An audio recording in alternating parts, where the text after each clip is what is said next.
Hello everyone. Today we have with us CA Pinkesh Thakrani, who is a chartered accountant, who is a motivator, who is a teacher, and not only that, he is one of the best YouTuber who is leading a channel called as a Money Mug, in which he has approximately 21.5k subscriber. So hi Pinkesh sir, how are you? Hello Shivam, I'm super fine. How are you? All good, sir. All good. So, sir, starting from the very basic question, we just wanted to know how you started your journey after being CA till the journey of getting into the share markets, till the launching of your own channel, and what is your journey?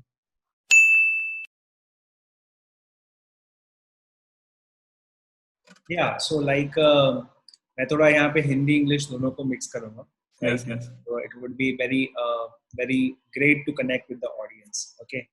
So basically 2011 में मैंने जब chartered accountancy clear किया and उसके बाद में there was a option like सबसे confusion वाला समय रहता है कि आपको करना क्या है, बिकॉज अब तक तो आप सीए बनते आ रहे हो, है ना. आप लोगों को अब एक चॉइस करना पड़ता है बिकॉज इसमें रिस्पॉन्सिबिलिटी वाला चीज होता है. So what you want to do, practice में जाओ कि जॉब में जाओ. एंड एक थोड़ा सा जो है एंगल ऐसा रहता है जहां पर आप सोचते हो कि टीचिंग की तरफ. And when it comes to teaching, it's like taking risk. Okay, it's not a normal job जहाँ पे आपको इंक्रीमेंट मिलेगा. Here like टीचिंग के अंदर में आप लोग सीए स्टूडेंट्स को पढ़ा रहे हैं, मेंटरशिप कर रहे हैं, तो आपके परफॉर्मेंस पे बहुत सारी चीजें डिपेंड करती है and that's a personal performance, right. So इसके लिए आपको साउंड बैकग्राउंड चाहिए, अपनी फैमिली का सपोर्ट चाहिए. तो मैंने सोचा कि like I should pursue this teaching profession and gradually I saw that कि मैं अप्रोच कर पा रहा हूँ स्टूडेंट्स को, स्टूडेंट्स मेरे से कनेक्ट हो पा रहे हैं and I develop a skill कि मैं कुछ भी अगर चीज बताता हूँ तो सामने वाला सुनेगा उसको, राइट. तो ये एक चीज थी जो मेरे दिमाग में हमेशा कॉन्फिडेंटली मैं कहता था कि मैं किसी भी जगह पर जाऊंगा, यूट्यूब कोई भी चैनल खोलूंगा, उसके अंदर में after some practice, after some stuff, I would be gaining at least a little bit of the share of that market when it comes to presentation, when it comes to convincing, or it's simply marketing और से sales वगैरह वो सभी चीजें हो गई, right? So I was like confident कि भाई किसी भी फील्ड के अंदर में जाते हैं. अब बीइंग अ चार्टर्ड अकाउंटेंट आपका सबसे ज्यादा इंटरेस्ट होता है बैलेंस शीट के अंदर में, फाइनेंशियल्स के अंदर में, और टीचिंग में कैसा होता है आप एक ही सब्जेक्ट बार बार पढ़ा रहे हो. So I was teaching auditing and law, तो मेरे सब्जेक्ट्स थे जो मैंने सबसे ज्यादा पढ़ा है. इसके अलावा फाइनेंशियल मैनेजमेंट, इकोनॉमिक्स वगैरह थोड़ा सा पढ़ाया, but basically auditing and law था. और इसमें मैं इतना ज्यादा बोर हो गया था कि थ्योरेटिकल सब्जेक्ट्स है वही लोग कवर करवा रहे हैं, सो ये अपना भी तो ग्रोथ होना चाहिए. So I started taking interest in stock market, थोड़ा उसका बैलेंस शीट देखना. मेरे को बैलेंस शीट बनाने में कभी इंटरेस्ट नहीं आया कि मैं बैठ के ऑडिटिंग करूं. I never found that job interesting because उसमें कैसा होता है कि आप पास्ट वाली चीज को जो है मस्त अपना जो है अपना लगा के अच्छे से सजा के बता रहे हो. खैर इट्स नो ऑफेंस, बट वो जरूरी चीज है, ठीक है. लेकिन हाँ, उसका एनालिसिस करना काफी अच्छा लगता था, क्योंकि मुझे हमेशा ऐसा लगता था कि I should have the source of income which is coming without working, right. तो इसीलिए मैंने अपना पर्सनल फाइनेंस का जो स्टफ है उसका पढ़ना शुरू किया, बुक्स पढ़नी शुरू की. And then I came to realize that एक बहुत बड़ी चीज जो हम मिस करते आ रहे हैं इंडिया के अधिकतर लोग, because 96% of the Indian people they don't invest in stock market. 4%, 5% लोग जो है स्टॉक मार्केट के अंदर में है, and I don't want to be in that 96%.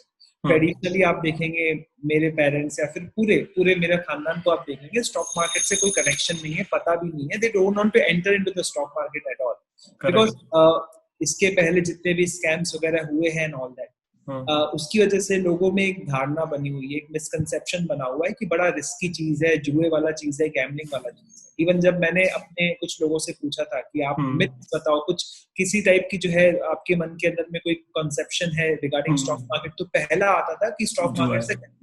But when I read about the stock market I came to the conclusion it's not gambling, it's about taking a systematic risk, it's about taking a calculated risk. And yes, there is a chances कि आपका पूरा पैसा wipe up हो जाए इसके अंदर.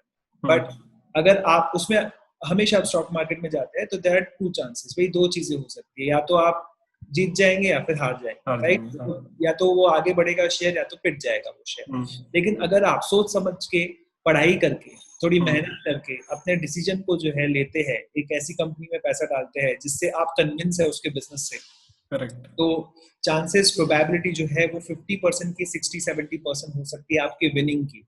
And ये लोग नहीं करते बिकॉज कहीं ना कहीं हम लोग जो है इंडिया में कैसा कल्चर है, आप स्ट्रेंजर से शादी कर लेते हैं, जिसको आप जानते नहीं आप उससे शादी कर लेते हैं। तो वही चीज शेयर मार्केट में अप्लाई करना बहुत ही खतरनाक हो सकता है। When you don't know anything about the company, when you don't know any kind of analysis and all, and आप उस कंपनी में पैसा डाल देते हो, तो you don't know the nature of the business, कब उसका स्टॉक नीचे आ रहा है, कब ऊपर जा रहा है, कब एंट्री लेना चाहिए, कब नहीं लेना चाहिए। and that causes a big trouble to the people because उनको खुद का गोल सेट नहीं होता है and they invest into the stocks and जो अपना मेहनत से कमाया हुआ कैपिटल है because of some fear, because of some greed, वो जो है वो न गवा बैठते हैं उसको।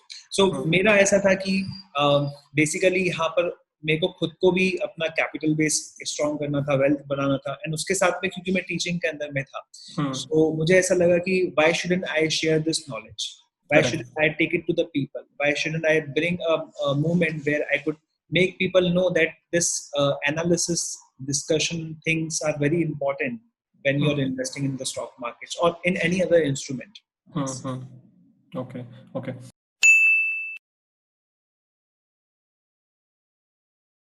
So, sir, when you switched the decision from teaching to the share market, so what was a trigger point in terms of कि अब नहीं यार, I want to 100% get into this?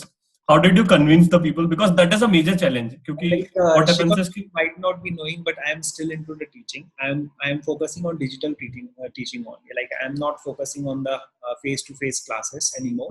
When I was like, it was a point when I decided that you have to be at your own. You are a personal brand. You should not be dependent upon any coaching institution or the academy. So I decided to quit all coaching academies I am associated with. And then उसके बाद में मुझे लगा कि नहीं, कहीं ना कहीं मेरा जो कॉर्पोरेट वाला एक्सपीरियंस है वो कहीं ना कहीं लैक कर रहा है, because I was into the practice के अंदर में भी, बिकॉज टीचिंग में बहुत ज्यादा फोकस होने की वजह से मैंने तो ज्यादा किया नहीं उसके अंदर। Then I took a break of 6 to 8 months. I went to many organizations. I asked for the job. कुछ ने रिजेक्ट किया, कुछ ने काफी अच्छा रिस्पॉन्स दिया। There was an IT company at Doha, Dubai. It selected me, but then उसके बाद में मैं वहाँ गया नहीं। And I wanted to take the experience of what interviews, ये मैंने किया था 2011 में, मैंने ये सभी चीजें की थी, लेकिन फिर से मैंने वो रिपीट की। And I came to know about my worth in the market, not my own worth. But ये समझ में आ गया कि बॉस इससे काफी ज्यादा जो है चीजें की जा सकती है। It's not just in terms of money, it is also in terms of the impact that you are. So then I thought boss कि मैंने कुछ समय वहां पे बिताया। देन आई थॉट कि बॉस अगर मैं जॉब करते रहा तो मैं जॉब करते ही रह जाऊंगा, प्रैक्टिस करते रहा तो एक सीट पर बैठते ही रह जाऊंगा। अपने पैशन को कब फॉलो करूंगा, कब मैं बहुत ज्यादा लोगों तक पहुंचूंगा। So somebody gave me the idea. It's a channel called Intellectual Indies at Delhi. So he was a guy that he started a channel with very basic content, and he was giving the stuff related to marketing and all. So then he once he uploaded a video and he asked people, all his subscribers, to start a YouTube channel. Whatever skills you have, whatever content you have, and slowly you will come to a niche.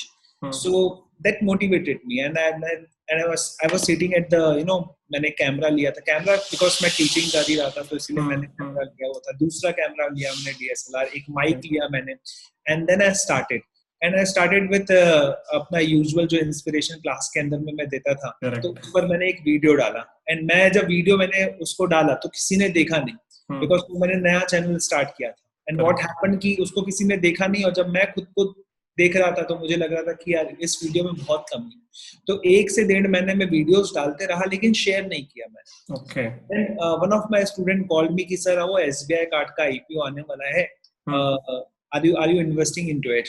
मैं बोला मैं तो invest नहीं कर रहा, लेकिन मैं देखता हूँ, उसका एनालिसिस करके देखता हूँ। And it took 15 to 20 days to see what the IPO is. मतलब हमारे CA कोर्स के अंदर में IPO के बारे में बताया जरूर जाता है, लेकिन प्रैक्टिकल इनसाइट्स या फिर प्रैक्टिकल चीजें नहीं रहती है। एंड मैं ये कह रहा हूँ आपको, उसके अंदर में even if you go to articleship तो ये कोई डिस्कशंस वगैरह होते हैं इसके बारे में। सो देन आई थॉट कि यार थोड़ी जानकारी हम लोग जो है अपने चैनल में डाल के देखते हैं। And it was a video that was a perfect one. They were perfect one. Everything was great, sound great, content great. and I uploaded it and I shared it in my Facebook. And it was the first video that I shared in the social media ki boss I am into YouTube अच्छा. and got the response. When I got the response, some another student came and he said, "Sir, yes bank पे बनाओ." I made the yes bank video. Then किसी ने बोला कि sir ये Prince 5 का IPO आ रहा है, इस पर बनाओ. मैं उस पे वीडियो बनाया. So then somebody came and said कि सर YouTube में ना बहुत वीडियोस आते रहते हैं. You start with fundamental analysis. और मैं सोचा कि यार ये CA वाला जो बंदा है उसको शायद टेक्निकल एनालिसिस नहीं आता होगा, उसको शायद ये स्टॉक मार्केट के अंदर में क्या लेवल निकालनी है, किस लेवल पे बाय करना है, सेल करना है. लेकिन सीए वाला एक बंदा ऐसा है जो फंडामेंटल एनालिसिस आराम से कर सकता है. उसके लिए अलग से उसको पढ़ने की जरूरत नहीं है, कोई डिग्री विग्री हासिल करने की जरूरत नहीं है, बिकॉज वो यही कर रहा है, आर्टिकलशिप पीरियड से यही कर रहा है. Then I started uploading fundamental analysis video जो कि मार्केट में नया था पूरा का पूरा. And for that people used to charge the fees. 10,000 15,000 रुपए चार्ज करते थे, वो फ्री में मिल रही थी. So after some initial response, I went ahead and वो चलते चले गया और जब लॉकडाउन का पीरियड आया उस समय बूम हो गया चैनल पूरी तरह से. So it was a trigger point कि मैंने एक वीडियो शेयर किया, उसको रिस्पॉन्स अच्छा मिला, एंड देन उसके बाद में जो सब्सक्राइबर्स ने कहा वो बोलते चले गए. And fundamental analysis was a hit game. अभी शायद वो प्लेलिस्ट को मुझे जो है डालना पड़ेगा मेंबर्स ओनली के अंदर में. So it's a kind of asset of the channel. वो बन गया है asset पूरी तरह से. And अभी भी मैं पिछले 10 दिन से वीडियो अपलोड नहीं किया हूँ, लेकिन people are watching and that's a reward कि आप नहीं हो तो भी आपकी जो है वीडियो चैनल काम कर रहा है. Yes, right. Yes.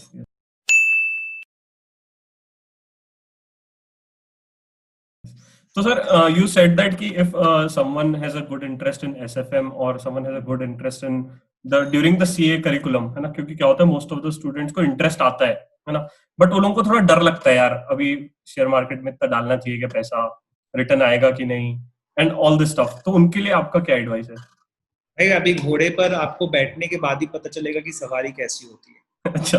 And people always think कि भाई शेयर मार्केट में डर लग रहा है and all that. आप जब किसी टीचर की फीस भरते हो मतलब कोचिंग क्लास के लिए, तब भी तो आपको ये रहता है ना कि वो समझेगा कि नहीं समझेगा. हो सकता है वो पहले जो है कुछ समय के लिए अच्छा पढ़ा है, उसके बाद में सब प्लेन हो जाए सब कुछ. तो you take a risk of 20,000 25,000 पर सब्जेक्ट. तो आप 2,000 रुपए 3,000 रुपए 10,000 रुपए डाल के देखो, आपको समझ में आएगा कि what you want. And basically whenever you have to start, you should start with the low money, low amount. It should not be a big amount. लोगों को क्या लगता है स्टॉक मार्केट मतलब बहुत बड़ी चीज है, you have to invest crore rupees, 10 lakh रुपए 5 लाख रुपए. And the thing in that manner कि भाई मैं 5 लाख रुपए डालूंगा तो अगले साल तक मैं करोड़पति बन जाऊंगा. This is a issue, this is a problem that people have in their mind. ये स्टॉक मार्केट मतलब ऐसी चीज है जो रातों रात आपको करोड़पति बना सकती है या फिर रातों रात आप खत्म कर सकती है. एंड ये एक्सट्रीम फियर और एक्सट्रीम ग्रीड वाली बातें होती है. एंड इसको हमको कंट्रोल करना है, बिकॉज ऐसा कोई भी इंस्ट्रूमेंट नहीं है पूरी दुनिया के अंदर में apart from the illegal things जो आपको रातों रात करोड़पति बना.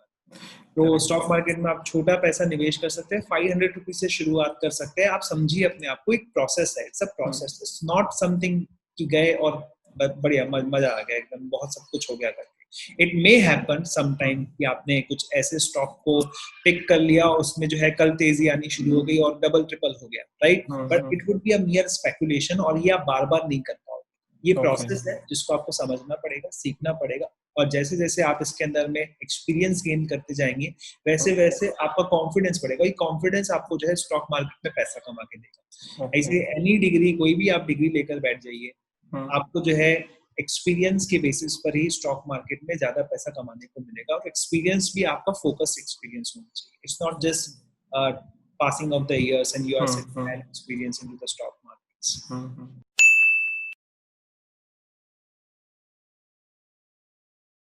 तो सर व्हेन यू डिसाइड कि बंदा एक्सपर्ट बन गया, मतलब हम बोलते हैं ना कि प्रो बन गया, ये कब पॉइंट आता है?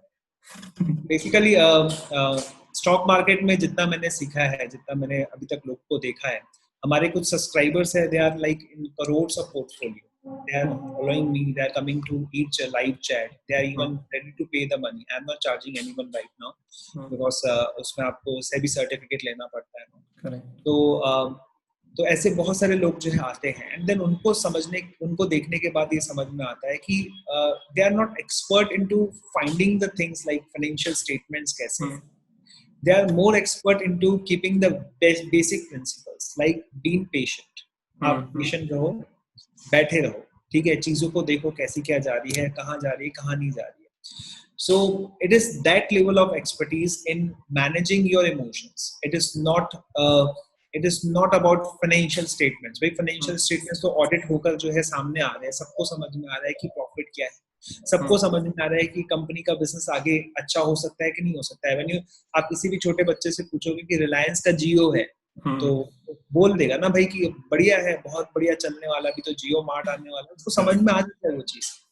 बट अगर आप उस बच्चे को बोलो कि अभी मैं तुम्हारे साथ में मिठाई रख रहा हूँ, तो बोलेगा मेरे को अब भी पूरी खानी है. लेकिन वो मिठाई खाने से उसकी हेल्थ में क्या इश्यू आएगा, मे बी वो उसको पता नहीं. So it is been into the logical way, rational mind के साथ में रहोगे तो आप एक्सपर्ट रहोगे. एंड अगर आप इमोशनल रहोगे, एक्सट्रीम फियर, एक्सट्रीम ग्रीड की तरफ रहोगे, तो आप कितना भी पढ़ लिख कर आ गए मार्केट के अंदर में, आप कभी उसके अंदर में पैसा नहीं कमा पाओगे. और एक्सपर्ट उसी को कहा जाता है मार्केट के अंदर में जो पैसा बनाता है. करेक्ट. एंड अनफॉर्चुनेटली 80% लोग जो है इसके अंदर में पैसा गंवाते हैं because they could not control, they go emotionally. अभी I can give you example. एक बंदा है जो मेरे से बात करता रहता है, सब्सक्राइबर है मेरा. एंड इनिशियली तो उसने बोला कि वो बहुत पैसे कमाता है. Then I came to know about his salary. It's just 22,000 rupees per month. Okay, it's a respectable sum for the most of the Indians, but not for the chartered accountants. So he earns 22,000 rupees per month, and then he said he want to invest in the market. I said, how much you want to invest in the market? He said, I want to invest full of my salary. Here comes a point that he's earning a very reasonable sum, reasonable wages and all, but he want to invest everything into the markets. What is driving him? He's been driven by the greed. He's been driven by the emotions that he want to get out of the job as soon as possible. He want to get rich as quickly as possible. And suppose he put on the money like 22,000 उसने पूरा का पूरा डाल दिया. And suppose 10 दिन के अंदर में जो है वो 44 हो गया. Suppose वो एक महीने के अंदर में वो पैसा उसका 1 लाख हो गया. But the issue is कि अब वो ऐसे स्टॉक्स में पैसा डालना शुरू कर देता है, रिस्की स्टॉक्स के अंदर में पैसा डालना शुरू कर देता है कि एक दिन एक दूसरा झटका आता है, जैसे कोरोना का केस आ गया, अचानक से मार्केट गिरने लग गया, तो वो उस स्टॉक को जो है जो बहुत नीचे आ जाएगा वापस से उसको बेच के निकल भी जाएगा. और ऐसे बहुत सारे लोगों के साथ में हुआ. I know a chartered accountant, he was a chartered accountant. उसका लड़का एक फाइनेंशियल एडवाइजर के पास में गया, बोलता है हमारे पास 80 लाख रुपीस का पोर्टफोलियो है. तो वो फाइनेंशियल एडवाइजर ने बोला कि मैं आपको मेरी स्कीम के अंदर में काम करता हूँ तो कंसिस्टेंटली आपको 12 से 15% का रिटर्न आ सकता है. एंड व्हाट हैपेंड कि उसका लड़का कन्विंस नहीं हुआ. अब लड़का सीए नहीं था, ठीक है, पिताजी सीए, लड़का सीए नहीं था. तो लड़का कन्विंस नहीं हुआ, बोले 12-15% से क्या होगा, बोले ठीक है. तो वो बंदे ने वो पैसा डाला, उससे फ्यूचर्स, ऑप्शन, सब तरह की चीजें की, क्योंकि उस समय तेजी का दौर चल रहा था. तो 80 लाख रुपए 2 करोड़ रुपए हो गए. बट द प्रॉब्लम इज जैसे ही मार्केट पलटा, जैसे ही मार्केट के अंदर में एक रिवर्स वेव शुरू हुई, उसके ऊपर में 80 लाख रुपए की लायबिलिटी आ गई. अब उसके पास में देने लगे, उसको पैसे देने हैं, राइट. सो यू नो एक कंसिस्टेंट प्लान जो है वो बहुत जरूरी होता है, क्योंकि आपको कंसिस्टेंसी जरूरी है मार्केट के अंदर में. It's not going and getting quick rich, right? It's not the market which with ये मार्केट के अंदर में आपको नहीं मिलेगा. अगर ऐसी उम्मीद लेकर आप आ रहे हैं तो आप धोखा खाएंगे इसके अंदर में, बिकॉज कई ऐसे स्टॉक्स हैं जो रातों रात कहीं के कहीं पहुंच जाते हैं. तो उसके बाद में जब वो नीचे गिरते हैं तो कोई उसकी बात नहीं करता है. And this is a practical thing. और यहाँ पर जो पढ़ा लिखा बंदा है, आप देखिए, आप सीए का लड़का होगा तो कुछ ना कुछ तो पढ़ा होगा उसने, तो पढ़ा लिखा बंदा भी पैसे गवा बैठा उसके अंदर में. सो it's about controlling your emotions. It's about being rational, being logical at that. Because अभी आप देखिए मार्केट बढ़ रहा है, 11,000 पर आ गया है, 11,200 वगैरह पे आ गया है मार्केट. पर आपको पता है कि economic situation at the ground जो है वो प्रॉब्लमेटिक है. यहाँ पर जो है करेंसी छापी गई है, हर सेंट्रल बैंक ने करेंसी छापी है यहाँ पर, राइट. तो ये आगे चल के इन्फ्लेशन बढ़ेगा. इन्फ्लेशन में ये होता है कि आपकी सेल्स ज्यादा दिखती है, लेकिन आपकी क्वांटिटी जो है, बिकने वाली क्वांटिटी कम हो जाती है. So what actual profit you are earning is actually discounted one. It's not 100 crores worth आज का जो 6 महीने पहले था वो कम हो गया है पैसा। तो दिख रहा है 100 करोड़ रुपए, लेकिन एक्चुअली में क्वांटिटी वाइज देखो उसको, इकोनॉमिक्स में हम लोग पढ़ते हैं परचेसिंग पावर पैरिटी वजह से, तो उसके हिसाब से हम देखेंगे तो it is lesser than that. और आपको फोकस करना है कि ये प्रॉफिट जो भी आ रहा है ये कौन सी कंपनी कंसिस्टेंसी लेकर आती है। So it's more about looking at to financials, it is more about looking at to the businesses. कौन सा बिजनेस सर्वाइव करेगा, कौन सा नहीं करेगा, एक ये बात होगी। वो बिजनेस का लेवरेज कैसा है, डेट कैसे लेकर रखी है उन लोगों ने, वो वाली चीज देखनी पड़ेगी। एंड फाइनली द मैनेजमेंट भी बहुत इंपॉर्टेंट है इसके अंदर में। एंड इंडिया में ऐसा होता है कि जो रुतबे वाला होता है, जिसका पॉलिटिकल बैकग्राउंड काफी अच्छा रहता है, उसको काफी अच्छा मैनेजमेंट माना जाता है। अच्छा, but it may not be true all the times, it may not be true all the times, but that should be considered कि अगर किसी का पॉलिटिकल होल्ड है तो उसको बिजनेस में बेनिफिट मिलता जरूर है।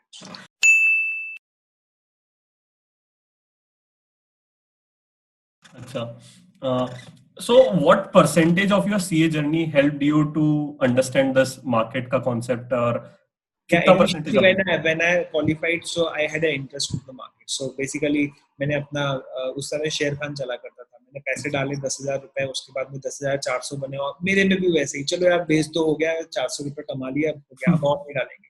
So it is like 10,000 हम लोग, मैं जूता खरीदने जाऊंगा अगर नाइकी का 10-15 हजार रुपए 20,000 रुपए खर्च कर दूंगा, लेकिन स्टॉक मार्केट में 100 रुपए गंवाना प्रेफर नहीं करता, राइट। सो आफ्टर दैट मैं वो डीमेट अकाउंट क्लोज करवाया, फिर नया खुलवाया कोटक के साथ में, वहां पे थोड़ा पैसा कमाया, देन उसके बाद एंजल के साथ खुलाया, वहां थोड़ा पैसा गवाया।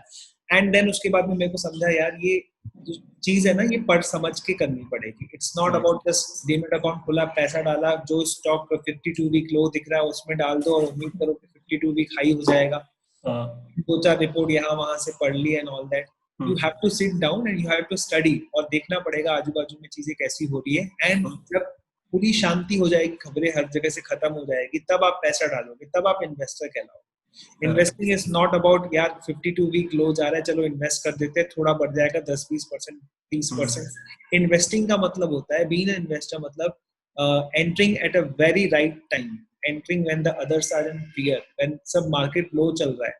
उस समय जब 7,500 मार्केट आया था, तब कई बड़े बड़े इन्वेस्टर्स ने पैसा डाला था, उन्होंने पैसा कमा लिया। और अभी हम जैसे लोग, हम जैसे रिटेलर्स जो है वो देखो, अरे मार्केट तो अभी भी बढ़ रहा है, चलो हम 11,000 पे एंटर करते हैं। This is not investing. Investing is जब लो जा रहा है तब आपके पास में पैसा पड़ा होना चाहिए। एंड इसीलिए मैंने एक वीडियो बनाया था जिसके अंदर में मैंने कैश इन्वेस्टिंग पर बहुत ज्यादा फोकस किया। So coming to your question, it's a process. And जब आप समझोगे कि नहीं, आप जो है तुक्का नहीं लगाओगे, आप जो है स्पेकुलेशन से हमेशा पैसा नहीं लगाओगे, you will sit down and understand. और मार्केट हमेशा एक फीस लेता है, आपसे 1-2 लाख 3 लाख रुपए ले लेता है कि बोले ये फीस थी, ये आपको सिखाने की कि बॉस आपको जो है यहाँ से आगे चल के पैसा कमाना है, तो ये फीस थी, वो ले लेता है मार्केट आपसे। सो इसके लिए आपको बैठना पड़ेगा, समझना पड़ेगा, ठीक है। एक शांति वाला माहौल या फिर एक ग्रुप आपके पास ऐसा होना चाहिए। And when you have the group, when you have the right people around you which have some investment psychology philosophy, उसके बेसिस पर आप चलते हो तो आपको जो है डेफिनेटली बेनिफिट मिलेगा। तो यहाँ पे जो है अराउंड मैं 2018-19 से बहुत ज्यादा ये हो गया, इसके अंदर में बहुत ज्यादा एक्टिव हो गया, समझने की कोशिश किया। And then I restart the journey, because जितना भी हो गया सो हो गया। Now I will start analyzing the companies and accordingly जो है उसमें मैं रैशनली पैसे डालूंगा, ना कि 52 वीक लो है ना तो 52 week. You need to understand what risk you are taking, and when you understand that, आप डेफिनेटली जो है, भले हो सकता है 10 में से आपकी एक कंपनी फेल हो जाए, बट 9 कंपनीज में आपको एक रिस्पेक्टेबल अमाउंट मिलेगा, और कंसिस्टेंटली लाना ज्यादा जरूरी। Okay, so it's a process. जितना आप इसके अंदर में ज्यादा इन्वॉल्व रहेंगे उतना जल्दी आप करेंगे, क्योंकि मेरे साथ दूसरा काम भी हुआ करता था, इसलिए मैं दिन में 2-4-3 घंटे से ज्यादा नहीं दे पाता था। बट अगर आप ये प्रोसेस अच्छी तरह से करते हैं, जिसमें you need to read the books, you need to see the commentaries, you need to see the financial statements, investor registrations and all that, तो आप अगर सीए है तो आप ऑब्वियसली आपके लिए आसान रहेगा। लेकिन आप नॉन सीए है तो कुछ कोर्सेज अवेलेबल है मार्केट के अंदर में। It's best to go for the course, जो कि 5-6 हज़ार रुपए में काफी अच्छे कोर्सेज आ जाते हैं, एंड आप उसको खरीदिए एंड आप अपनी जो है जर्नी थोड़ी फॉरवर्ड कर दीजिए। तो with in 3 to 4 months you could have the reasonable knowledge of the market to make an opinion on any issue. मतलब अभी क्या होता है, बहुत से लोगों को लगता है हमने सीए बन गए, 2-3 कोर्स कर लिया और शेयर मार्केट में हमको प्रो बन गए. It's not like that. You have to invest the time, you have to search the things. If you are like paper परंतु लाइक आपने बहुत सारा पढ़ के रखा है और आप मार्केट में आज तक एक फ्यूचर का मतलब put option call option buy नहीं कर पाए, तो वो यूजलेस है. आप कितना भी एमबीए कर लीजिए, आपको मार्केट में जाकर एक बार सिनेरियो देखना पड़ेगा, बाय सेल करके देखना पड़ेगा, तब आपको समझेगा कि भाई ये सब चीजें थ्योरी पे जो लिखा हुआ है वो होता क्या है basically. So I don't think any course in the world is like कि आपको सिखा दे, सिर्फ किताबों के अंदर में सिखा दे. आपको जाना पड़ेगा, आपको रिस्क लेनी पड़ेगी. आप स्टार्ट कीजिए 500 रुपए से, 2000 रुपए से स्टार्ट कीजिए. एंड मार्केट अपनी फीस लेता ही है, तो आप बेसिकली अच्छा कोर्स करते हैं अच्छी जगह से. People look for the courses of like 1500-2000 rupees, but आपको उसका वैल्यू भी उतना ही मिलने वाला है, आप भी उसको उतना ही वैल्यू करने वाले. Go for the higher courses like when you are a CA. आपको शिवम को तो पता ही होगा जो कोचिंग अकेडमीज हमारी है, so all they concentrate on like exams और स्टूडेंट्स भी वही मांगते हैं, उसमें कोई गलत बात नहीं है, तो टीचर्स को भी वही देना पड़ता है. बट बियॉन्ड दैट अभी आप सिर्फ सीए बहुत ज्यादा हो गए. बियॉन्ड दैट जो है आपको आपके रिज्यूमे में लिख कर आएगा कि भैया ये भी सीए है, वो भी सीए. कुछ रैंक होल्डर है, तो आप देखे होंगे बहुत सारे रैंक होल्डर्स को भी जो है इतनी जल्दी जॉब नहीं मिलती. जो बंदा बिग 4 से किया हुआ रहता है उसको जल्दी जॉब मिल जाता है. What is the reason behind that? Because आपसे प्रैक्टिकल चीजें मांगी जा रही है कि आपका एक्सपीरियंस किसके अंदर है. सो इसीलिए मैं कहूँगा आप कोई ना कोई कोर्स कीजिए. काफी कोर्सेस अवेलेबल है, अच्छी अच्छी एकेडमी से कोर्स अवेलेबल है. एंड मार्केट में लाइव सिनेरियो के अंदर में जाकर समझने की कोशिश कीजिए उसको. उससे आपका कॉन्फिडेंस बढ़ेगा एंड डेफिनेटली आप उसको ऐसा करियर ऑप्शन जो है समझने की कोशिश करें, करियर ऑप्शन लेने की सीरियसली जो है कोशिश करें.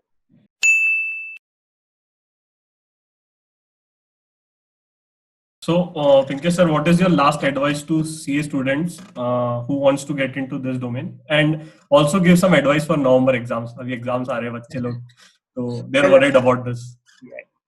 For November exams, I would say कि जो मैंने preparations की थी CA exams की, they were at that time कोई बहुत ऐसा नहीं था कि आज का सिनेरियो ज्यादा चैलेंजिंग है. 10 साल पहले भी सेम चैलेंजिंग सिनेरियो हुआ करता था. I would say कि ज्यादा चैलेंजिंग हुआ करता था because there were no online classes, there were no like Nagpur वाले बंदे को जो है दिल्ली के टीचर पढ़ाने आ रहे हैं, या फिर जो है वो बंदा दिल्ली जा रहा है 3-4 महीने पर. हमने मोस्ट ऑफ चीजें यहीं पर पढ़ी. एंड मैं उसमें यही कहूंगा कि आपको जो एक मेरे मन में हमेशा हुआ करता था कि 8 घंटे पढ़ना है, 8 आवर्स पढ़ना है for the last 4 months.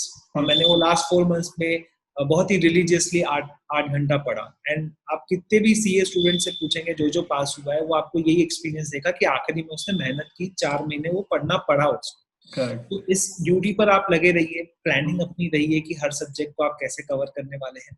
Coachings are always there to help you, but beyond that आपको जो है बैठ के पढ़ना पड़ेगा, बिकॉज लिखना आपको है. आप कितने भी चार्ट्स, ग्राफ्स या फिर कितने भी रंगीन नोट्स वगैरह बनाएंगे, ये आपको हेल्प करेंगे, डेफिनेटली हेल्प करेंगे, हेल्प लेनी भी चाहिए. बट लास्ट के 4 months आपको जो है जुडिशियसली, आपको जो है रिलीजियसली 8 घंटे आपको देने पड़ेंगे, तभी आप उसमें पास हो सकते हैं.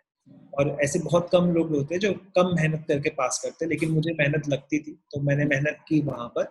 एंड वो आपको पुट ऑन करना पड़ेगा, आपको थोड़े सेक्रीफाइसेस वहां पर जो है करने पड़ेंगे. वेट लाइक कि दोस्तों के साथ में नहीं घूमना, या फिर 4 महीनों के लिए जो है किसी ट्रिप वगैरह पे नहीं जाना. सो ये आपको करना पड़ेगा, बिकॉज एक पेपर आता है डायरेक्ट टैक्सेस का, शिवम आपको भी पता होगा. yes. तो पेपर में ही 1600-1700 पन्ने रहते हैं. एक दिन पहले जो है आपको इतना प्रिपरेशन, इतना सब कुछ रिवाइज करना पड़ता है. एंड उसमें समझ में आ जाता है कि हाँ सीए फाइनल में बैठे हुए हैं. तो आप पढ़ते रहिए उस चीज को, और रुकना नहीं है इसके अंदर में, क्योंकि आपकी प्रिपरेशन आपको पता है, इंस्टीट्यूट को नहीं पता है. तो वो ऐसा नहीं करने वाला है कि आपने जो नहीं पढ़ा वही एग्जाम के अंदर में डालेगा. तो be confident in the exam. कोई भी एग्जाम में आप पेपर में कुछ भी लिखते हैं, कॉन्फिडेंट लिखिए, डरिए मत. और मेरे साथ ही ऐसा होता है सीए फाइनल के अंदर में, अकाउंट्स का जो पहला पेपर रहता था, हमेशा अकाउंट्स का फर्स्ट पेपर आईपीसीसी हो या फिर जो है फाइनल हो, मेरा अच्छा नहीं जाता था. अच्छा. मेरे को ऐसा लगता था मैं फेल हो जाऊंगा करके, बट इट नेवर हैपेंड. मेरे को अकाउंट में कभी ऐसा आया नहीं, मतलब हमेशा 50 के ऊपर ही नंबर आया. एंड सेकंड पेपर में अगर मुझे ऐसा लगता है फर्स्ट पेपर में तो मैं वैसे ही फेल होने वाला हूँ, तो क्यों मैं सेकंड पेपर पे ज्यादा ध्यान दूं, फिर थर्ड पेपर पे कम, फिर फोर्थ पे छोड़ ही दो बीच में एग्जाम. तो लाइक I always said कि पेपर गया, मैं गया, अब नेक्स्ट पेपर को देखो कैसे करना है. और मेरा हमेशा माइंडसेट रहता था कि हर एक पेपर के अंदर मैं कम से कम ऐसा प्रिपरेशन करना है कि 60 नंबर्स आए. Correct. It not be something like एक तरफ पूरा हो गया. मेरे को टैक्स अच्छा लगता है, टैक्स 10 बार पढ़ के जाओ. तो आप हर सब्जेक्ट को ध्यान दो, हर सब्जेक्ट के अंदर में एटलीस्ट 60 का जो है आप रखो लाने का. तो अभी आपका जो है 50 आएगा. 60 का टारगेट रखोगे 50 आएगा, 80 का टारगेट रखोगे 70 आएगा.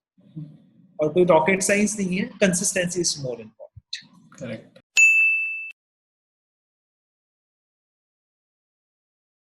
तो someone CAs want to get into the stock market, उनके लिए क्या एडवाइस है? स्टॉक मार्केट के लिए जैसे मैंने काफी सारी इसके ऊपर में रिसर्च की ऑन दैट. तो बेसिकली स्टॉक मार्केट में कोई बीकॉम ग्रेजुएट भी आ सकता है और उसके बाद भी परफॉर्मेंस के बेसिस पे बहुत आगे बढ़ सकता है. लेकिन there are some CS like Ramdev Agarwal is running Motilal Oswal Financial Services, very big institution now. So he was into the consultancy from the first day and he was also an investor, right? तो आप वहां पर किस तरह का client base अपने लिए बना सकते हैं, because basically after a few time it becomes a business kind of thing. तो आप कन्विंस करने में बहुत ही आसान रहेगा. बीइंग अ चार्टर्ड अकाउंटेंट अपने क्लाइंट्स को कन्विंस करना आसान रहता है. ठीक है. तो आप वहां से कंसल्टेंसी फीसेस ले सकते हैं. उसके लिए आपको कुछ सर्टिफिकेशन लेने पड़ेंगे, जैसे कि सेबी रजिस्टर्ड एनालिस्ट का रजिस्ट्रेशन ले लेते तो काफी अच्छा रहेगा. थोड़ी बहुत फीस रहती है, कुछ CPRs वगैरह आप करने पड़ते हैं. इसके अलावा जो सेकंड ये रहता है कि कुछ CA लोगों को जब वो जॉब में जाते हैं तब उनको ऑफर किया जाता है इन्वेस्टमेंट बैंकिंग. और इंडिया में जो इन्वेस्टमेंट बैंकिंग है वो रियल इन्वेस्टमेंट बैंकिंग होती नहीं है, बिकॉज इतने मर्जर्स एक्विजिशंस वगैरह होते नहीं है लिस्टेड कंपनीज वगैरह की. तो basically what they do is a transaction processing वाला stuff. So there you can go and you can have a scenario कि वहां से आप क्या कर सकते हो. And then yes, preference जो दिया जाता है CA लोगों को इन्वेस्टमेंट बैंकिंग में अगर बात करें तो it is lesser than the MBAs, particularly from IIMs and all. तो उनको ज्यादा प्रेफरेंस दिया जाता है. And I would say कि अगर आप स्टॉक मार्केट के अंदर में जाना है besides CA, because CA is not for the stock market, frankly मैं आपको बता रहा हूँ, it's for the like tax purpose, audit purpose and all.